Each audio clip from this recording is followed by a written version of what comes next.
Bonjour à tous et bienvenue dans ce nouveau format de Dimension 42. Comme vous le savez peut-être, j'écris depuis quelques mois pour Geek le Mag et avec son rédacteur en chef, Olivier Oltramar, nous avons imaginé associer les deux médias pour créer une nouvelle plateforme de débat. Nous nous retrouvons donc ce soir au Bobby Bar pour ce premier débat en compagnie de 4 des rédacteurs de Geek le Mag.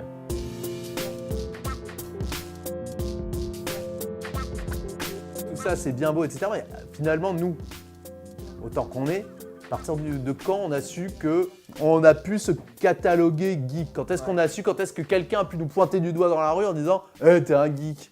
Moi, j'ai pas trop le souvenir de ça. J'ai traîné tous mes années 90 dans une boutique de comics à la con, à foutre des comics dans des sacs en plastique.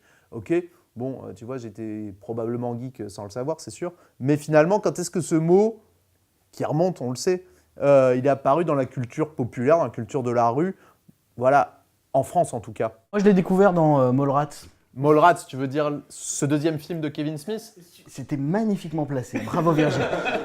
Oui, ce deuxième film de Kevin Smith, très bon. Du milieu des années 90. Ouais, donc moi j'ai découvert le terme à partir de ce moment-là, parce qu'en plus aux États-Unis on l'appelait le King of the Geeks, Kevin Smith, et après je me suis rendu compte. Sachant qu'il y a Ben Affleck dans ce film, il faut le rappeler. Hein. Voilà, fais gaffe, là on lance un débat qui pourrait être houleux. Quoi, le Batman? Batman LE. Pour certains ça reste le Daredevil, mais bon bref. Et pour lui peut-être aussi. D'ailleurs.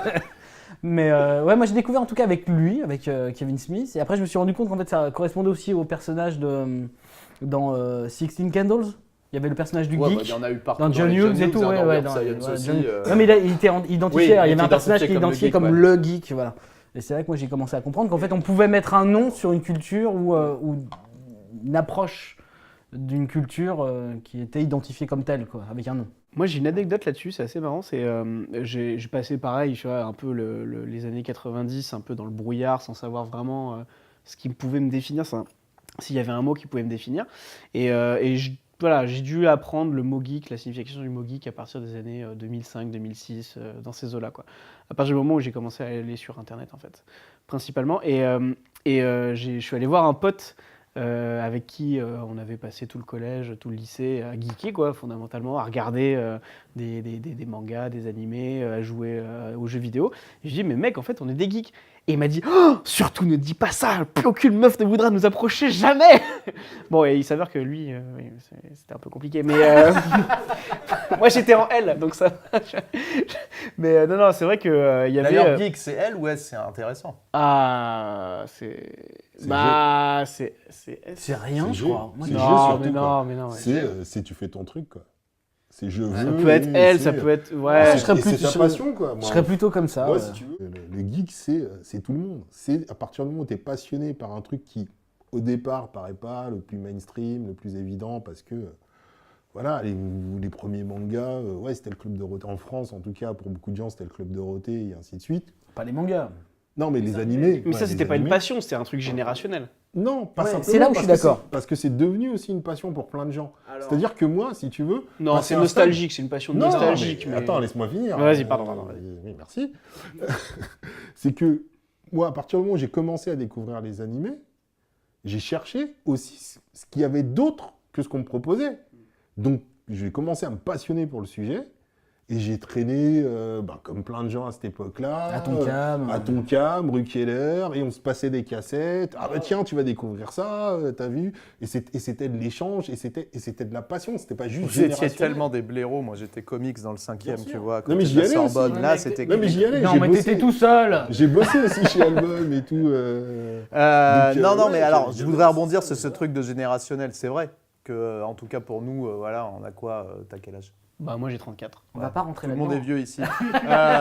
Mais en tout Je crois cas, que je suis tout le monde plus a jeune. découvert de notre génération les trucs dans le Club Dorothée, etc. Donc en ça, c'était générationnel, ça crée un bagage commun. Mais qui, passé la 3e, était encore en train de dessiner des Sangoku sur son cahier de texte, quoi.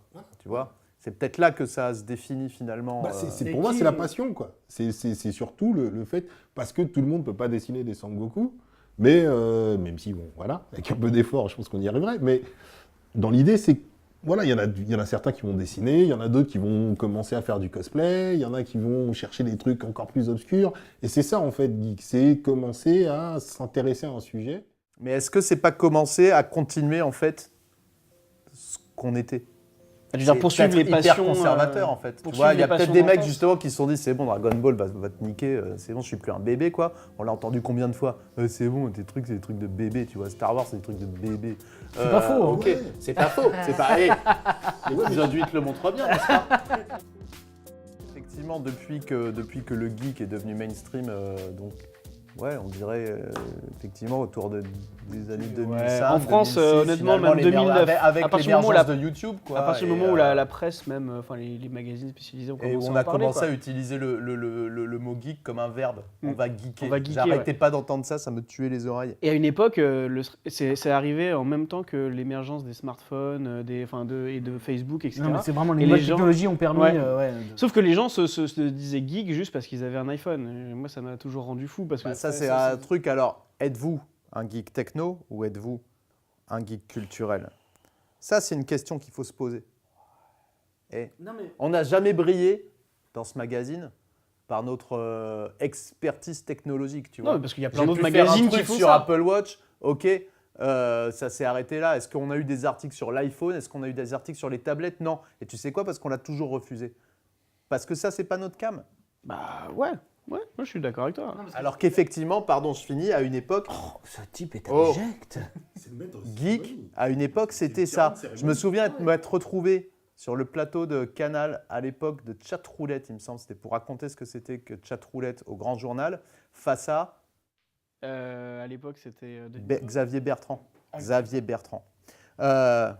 Xavier Bertrand. The Xavier Bertrand. Ouais, Bertrand X. Entre une pause pub, on était à genre 2 semaines de la sortie de l'iPad, le premier. Et le mec me branche genre, l'iPad, ça va tout révolutionner, quoi. Sans déconner, putain. Je lui ai dit, ouais, non, je crois pas. Bon, j'étais un peu con. Non, mais je continue de croire que c'est pas une révolution. Pas une énorme. C'est une évolution des mœurs. Mais en tout cas, le mec, tu vois, croyait s'adresser à un geek et pensait que j'allais avoir un avis d'expert sur l'iPad. J'avais un avis d'expert, évidemment, sur l'iPad, parce que je suis pas un con. Mais c'est pas parce que j'étais un geek, c'est juste que j'étais un peu au courant du truc. Ouais. Ok. Mais lui, pour lui, comme il était face à un geek, je vais lui parler d'iPad, tu vois, j'aurais préféré qu'il me parle de Spider-Man. C'est Parce le que l'avis de dénominateur Xavier commun. Bertrand sur Spider-Man, ça, j'aurais aimé.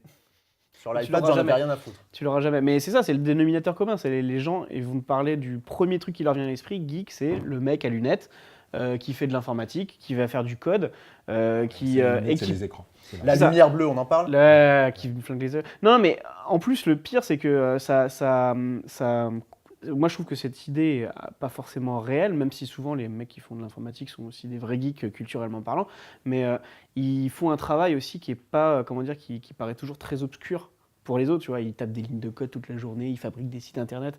C'est très très obscur pour le commun des mortels. En fait, il y a très peu de gens qui savent coder. Et en fait, ça participe au côté, mais on ne peut pas les comprendre, ils sont pas pareils que nous, ils font un métier qui n'est pas vraiment comme... Alors, je pense que c'est en train de changer, là, ces derniers temps, avec la Startup Nation et toutes ces conneries, parce qu'on arrive à un moment où on se dit que les seuls boulots qu'il y a, c'est dans l'informatique, donc tu n'as plus trop le choix, tu es obligé d'avoir... Voilà. Donc les nouveaux ouvriers, maintenant, c'est les mecs qui codent, quoi, tout simplement. Le prolétariat numérique. Voilà, exactement. Et du coup, est-ce que c'est encore des geeks, les mecs? Je sais pas. Êtes-vous encore un geek? Non, mais on en revient à la question qui est pour moi fondamentale, qui est l'idée d'envisager que en fait, le geek, tel qu'on le conçoit nous, je pense, c'est une façon de vivre une culture commune, mais une façon de la vivre différemment. C'est-à-dire que tu peux très bien, de manière générationnelle, appréhender des films, des bouquins, enfin, voilà, comme tout le monde. Mais sauf que le geek, lui, il va les utiliser de manière différente pour dynamiser son quotidien, pour vivre avec, pour comprendre le monde tel qu'il est avec le prisme. Déjà, de il va ces les œuvres explorer. culturelles. je Oui, pense. voilà. Il va explorer les Toute la univers différence, voilà. fantastiques. C'est-à-dire que alors tu remontes le fil en permanence. C'est-à-dire qu'il y a très peu de geeks que moi j'ai pu rencontrer qui n'aient pas remonté le fil d'Ariane, tu vois, du truc, tu vas te dire ah bah tiens, j'ai aimé tel truc, j'ai aimé Dragon Ball, parce qu'on parlait de Dragon Ball au début. Je vais le remonter jusqu'au roi singe, donc je vais le remonter jusqu'au Veda traditionnel. Enfin voilà, c'est l'idée de remonter comme ça le fil en permanence pour savoir jusqu'où ça va. Donc en fait, tout le monde a lu finalement au moins une nouvelle d'H.G. Wells, est remonté jusqu'à Verne, a découvert les dessins de Robida pour le steampunk. Voilà, on a cette envie profonde, voilà, de voir cette culture, de la comprendre, de vivre avec, et Surtout d'explorer de en la profondeur. prendre au sérieux. Oui, c'est ça en fait. C'est pas de refuser. C'est-à-dire que même moi dans mon bouquin je parlais on appelle ça généralement le syndrome de Peter Pan. Voilà, celui qui ne veut pas se détacher de son enfance. Mais je crois que nous on le porte en étendard quoi, de manière hédoniste, vraiment genre non on y va à fond, on va le vivre complètement et l'intégrer. Quoi. C'est surtout que, peut-être pour rebondir avec justement ce que je disais plus tôt, contrairement à ceux qui ont tourné leur dos en disant « Oh, ça va, c'est des trucs de bébé », on revendique que non. En fait, on peut y trouver, en tant qu'adulte, un matériau... Et surtout que le temps nous donne raison. C'est ça qui est drôle. Ça, c'est sûr. C'est-à-dire que si on le regarde et qu'on l'approfondit, on va retrouver des choses. Alors moi, c'est un peu mon domaine de prédilection, voilà, de remonter sur le mythe et le religieux. Mais voilà, force est de constater que voilà, j'ai pas eu tort, tu vois, sur ce regard-là, de le pousser et de me rendre compte que c'était une vérité présente vraiment, une volonté de le laisser présent là-dedans. Donc, et je pense que d'autres peuvent trouver d'autres choses, quoi. Mais Moi, si tu veux, la culture geek, pour moi, c'est tout ça, c'est en effet, mais c'est même plus simple et spontané. C'est-à-dire que c'est des trucs avec lesquels j'ai grandi, comme j'ai grandi avec des œuvres classiques, comme moi, je sais qu'un livre qui m'a fait découvrir la littérature, c'est Le Rouge et Noir de Stendhal. Tu vois, j'étais...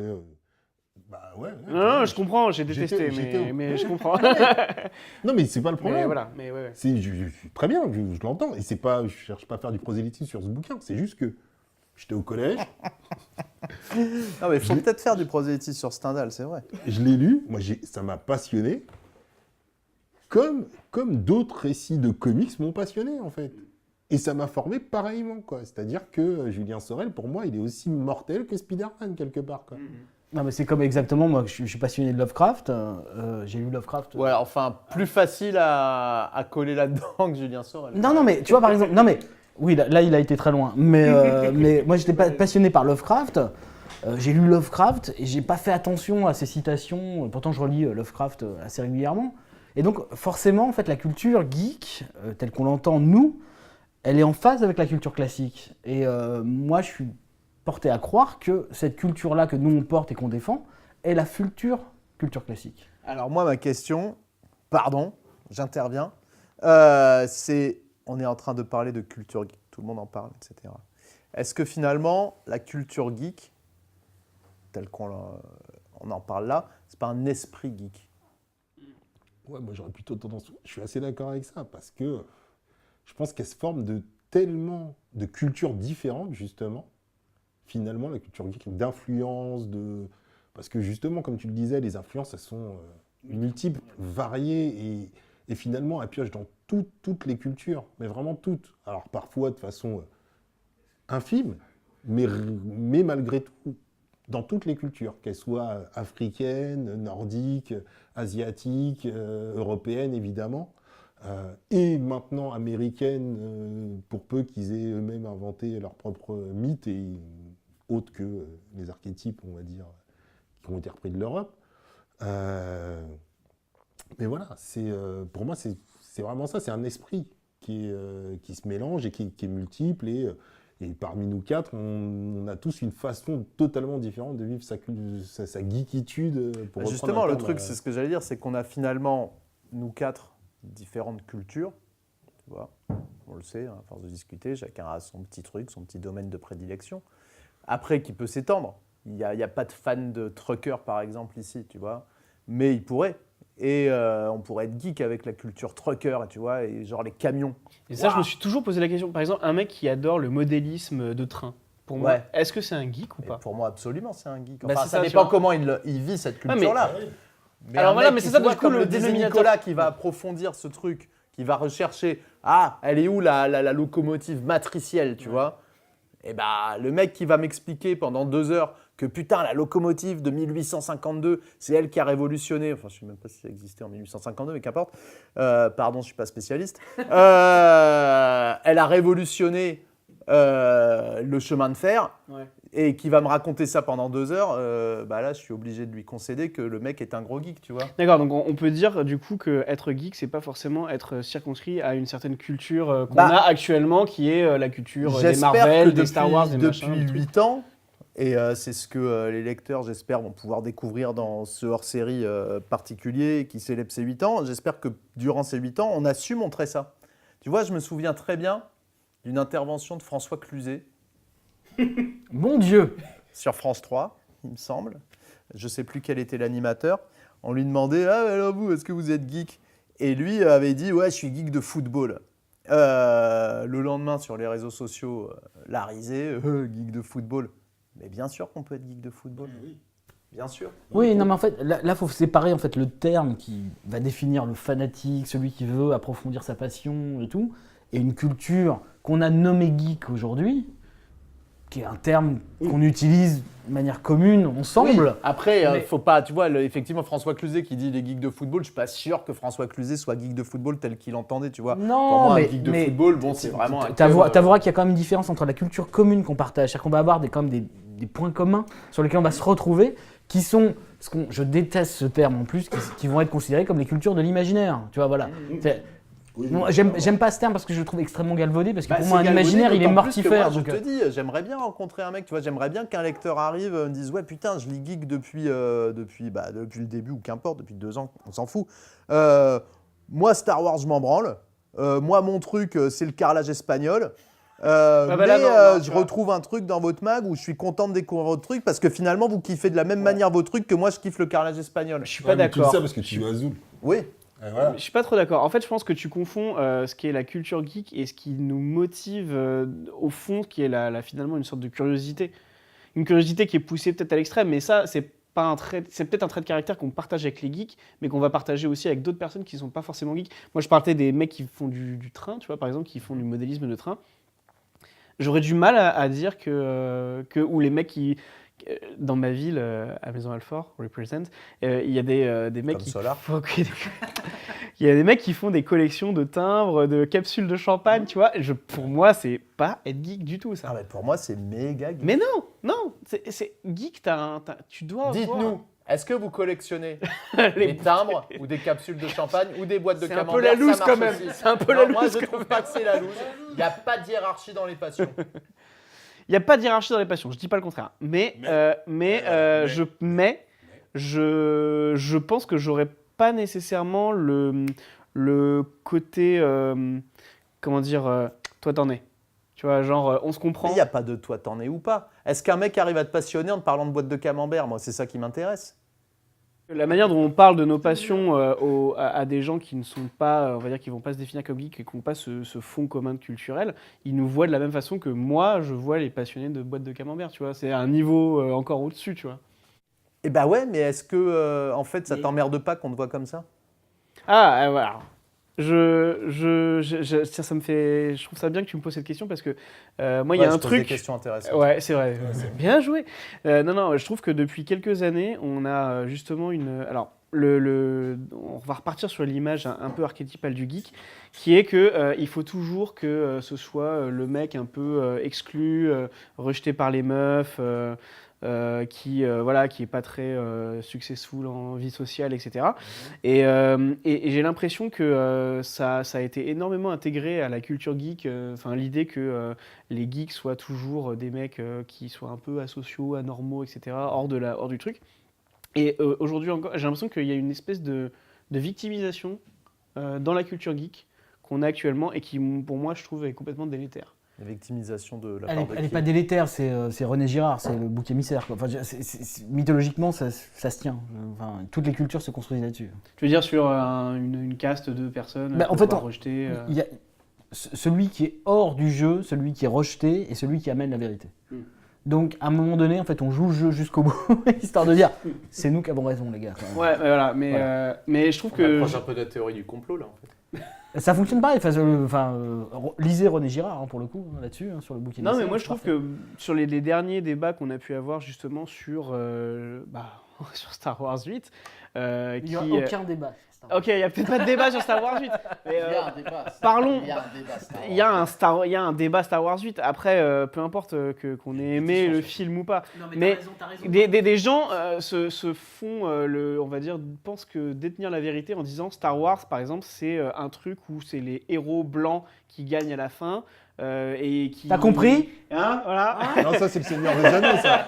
C'est le Seigneur des Anneaux, mais plutôt, non? et par exemple, il y a plein de gens qui n'ont pas supporté que Poe Dameron se fasse rabaisser dans le film parce que c'était censé être le héros blanc. Il se fasse castrer, exactement. Et je pense que il y avait cette espèce de vieille idée dans la culture geek, qui était, on s'est déjà pris tellement de claques par les meufs. Si en plus dans les films qui sont faits pour nous, on s'en prend une. Ça va pas aller du tout. Et je pense qu'il y a un point là-dessus qui est... Enfin, je pense que ça touche un truc. Bah, ouais, tu vois, ce qui est drôle, c'est que pourtant, moi, quand j'avais fait mes recherches, je m'étais rendu compte que, oui, la série télé avait utilisé une image un peu galvaudée du geek, archétypale, un peu débile, les Steve Urkel et compagnie, tu vois, pour définir une image, alors que le cinéma, de l'autre côté, avait défendu une image vachement plus noble. C'est-à-dire que si tu prends Flynn dans Tron, c'est comme un programmeur de jeux vidéo, c'est comme une vision assez classe, Wargames, il a comme une sacrée bonne meuf. On parle de films ultra avant-gardistes et qui en plus sont arrivés avant que la culture geek soit mainstream. Le Mexicain dans Lost. Ouais, Oui, Roger Garcia.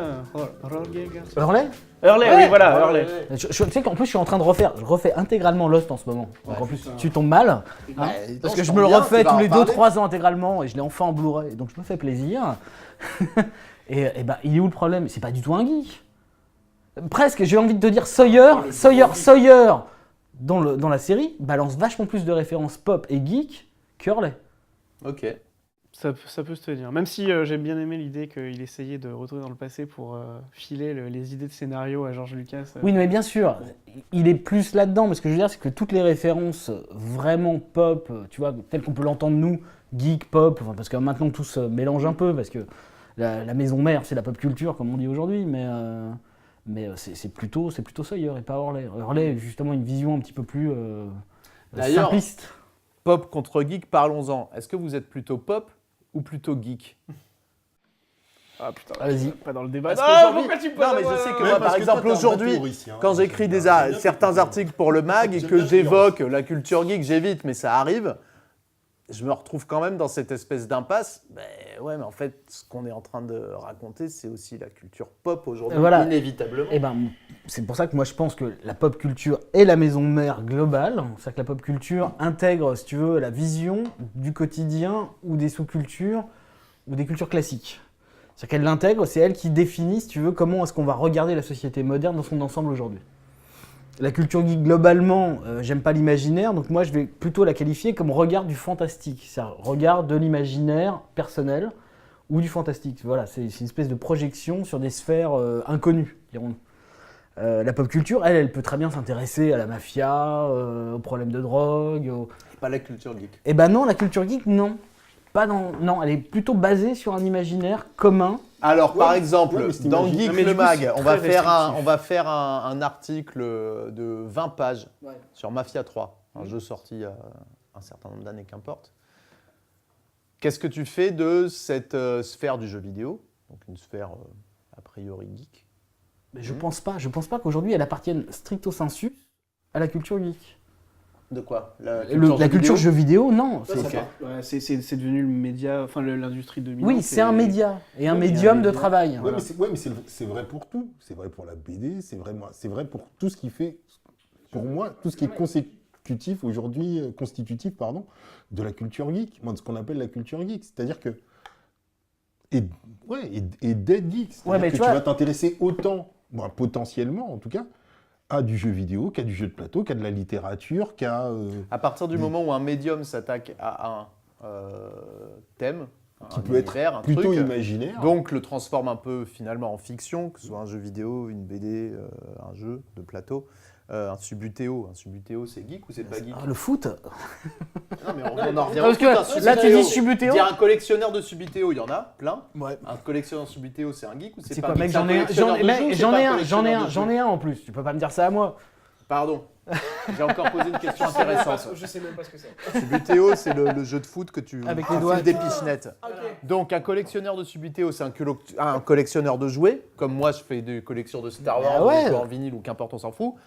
Ou c'est un collectionneur de Subutéo, donc qui s'intéresse au foot, donc il n'est pas vraiment geek. Non. Là, tu vas super loin sur le truc parce qu'en plus Bah, on rentre je sais pas. dans l'aspect sportif, footballistique, machin milieu. Mais non, Et qui est un terrain, hors de l'aspect sportif, non mais qui est un on terrain parle super d'une- glissant d'un- parce que d'un- c'est un d'un terrain de truc compétition, c'est un terrain de regard. Moi j'utilise un truc assez simple pour définir ce qui peut être la maison mère de la pop culture et ce qui va redescendre sur la culture geek. Je vais prendre l'exemple du Seigneur des Anneaux, voilà, Moria, voilà, très bien, on est dedans. La pop culture, globalement, on va dire, aujourd'hui, la pop culture intègre le Seigneur des Anneaux version film. De manière générale, tout le monde a vu le film, tout le monde le comprend, l'entend. La culture geek va intégrer le livre, Et tous les autres ouvrages. et la culture geek va intégrer Silmarillion. Oui, mais ça. C'est-à-dire que tu as une espèce de descente, si tu veux, dans la profondeur du thème. Tu vois ce que je veux dire?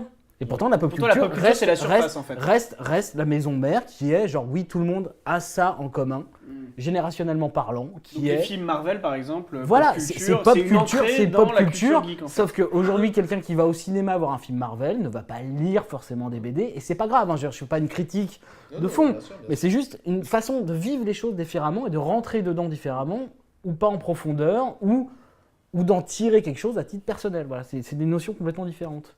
Et je vais pas repartir sur le Subutéo, Non, et on oublie le fera des Subutéo. échanges si tu On veux. oublie le Subutéo. En revanche, je vois qu'on se met finalement d'accord sur le fait qu'il s'agit plus d'un esprit que d'une culture à proprement Bien parler. sûr, c'est pour ça que moi j'ai toujours dit que le terme, à titre personnel, j'ai toujours dit à titre personnel que le terme n'était pas important. Ce qui est important, c'est de préserver un socle culturel commun. Et c'est pas le nom qu'on lui donne. Je m'en fous aujourd'hui qu'on Oui, ça dise peut geek, s'appeler machin. Ratatouille dans ce Voilà, moment-là. je suis Ratatouille et je le vis très bien.